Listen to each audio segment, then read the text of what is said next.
And with that, let's bring in our first expert guest of the evening. We're joined by former senior diplomat Amrit Lagoon. Good evening to you, Ambassador Lagoon. What do you make of this conviction in terms of what it could mean, not just for Brazil, but for the world as well, in terms of, well, basically giving a verdict out in the sense in favor of democracy and against any form of autocracy? Yeah, it's a very, fluid moment for Brazil because, if we go back to 2018 when Mr. Jair Bolsonaro had won the presidency, and then the current president, Mr. Lula, was, then convicted for fraud, etc. of Petrobras, and his successor, Dilma Rousseff, was who was from the same People's Workers Party, was impeached.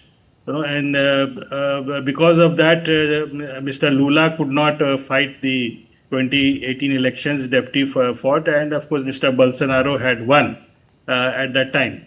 And of course, the judge who had convicted President Lula ultimately also came under a lot of criticism because he had joined Bolsonaro's government later on when it was phased. So it is like wheel turning around, and now Mr. Lula has and his supporters have found reason to go after Mr. Bolsonaro. And we must also remember the 2022 elections when after going into more or less into like oblivion, Mr. Lula came back strongly. But in the second round of elections which was held, the victory was quite narrow. Less than 2% difference was separating between him and Mr. Bolsonaro. So, and then we must know, we should also note that Brazil has presidential terms of 4 years, like the US system, and next year the election is coming up. So the idea will be to block Mr. Bolsonaro from fighting that election which is coming up. And indications are that Mr. Lula, who is already 75 years plus, is likely to stand again from the left side.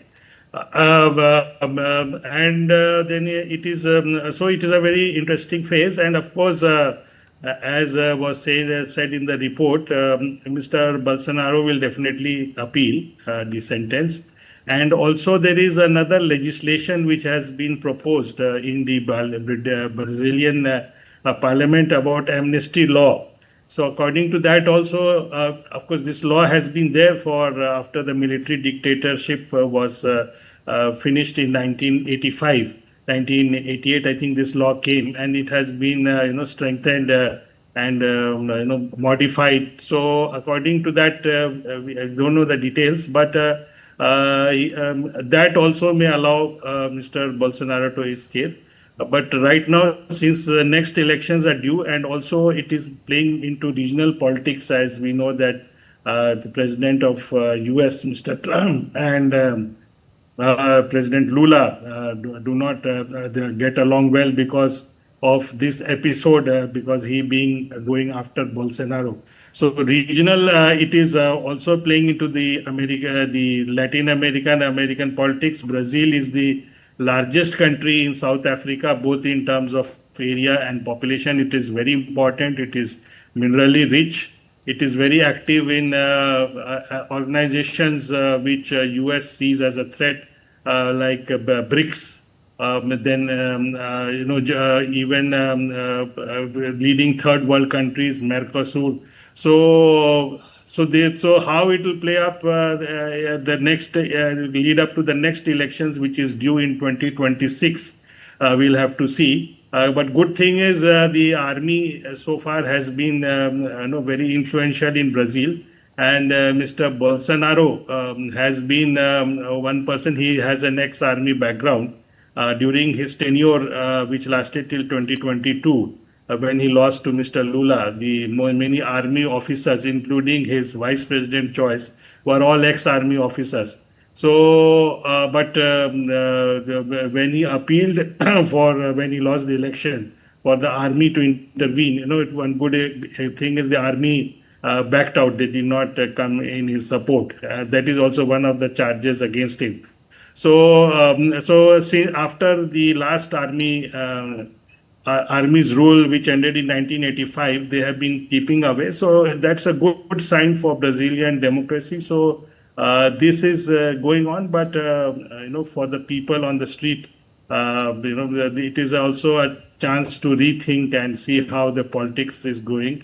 The judiciary, of course, is quite overwhelmed with lot of pending cases, and the party system also is quite fluid in Brazil, where the presidents have to deal with lot of coalitions in their parliament. Okay. So it's an interesting phase when in the context of when next year elections are due for Brazil. Yes. Yes, certainly, and the matter will still perhaps remain in courts, and we yet to see what Donald Trump might do because of this verdict, because so far he's only condemned the outcome of this trial, and 50% tariffs already on a lot of goods in Brazil, and we're yet to see whether Donald Trump will up the ante any further. Thanks a lot for joining us for the moment, Ambassador Lugu.